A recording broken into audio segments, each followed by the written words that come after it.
and liquidity seems to be pointing to an August high. Now, I will restate here that my base case is we're going to get the high in November.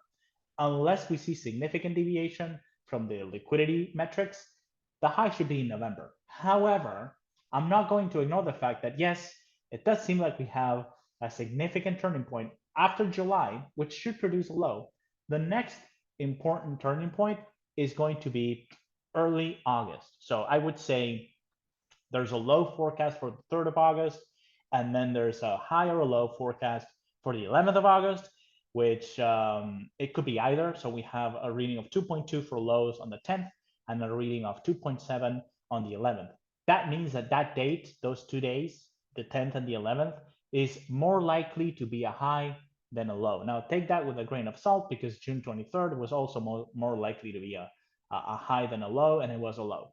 Just from looking at the cycle picture, it was clear June 23 was probably going to be a low. So depending on what the market is doing by August, this could be completely wrong. However, if we follow my train of thought here, if we get a low on July 7th and we get a breakout sometime by the middle of July and Bitcoin is trading at all-time highs in early August, that's the next critical date to watch for a significant high.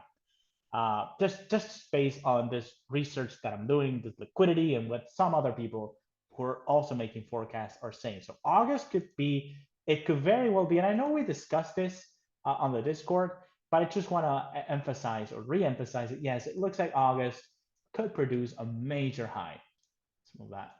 So just based on the momentum that we saw previously, this rally could stop short on in early August. And the reason I'm saying that is because I do think that by August, whatever's happening with the war could intensify. It could get worse by then. That's my understanding now. My interpretation is the war might get worse in August.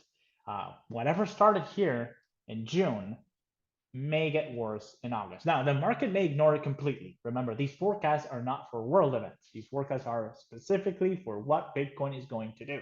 So, is Bitcoin going to crash in early August? Maybe not. Maybe the bombing continues in the Middle East, but Bitcoin shrugs it off because it's not World War III.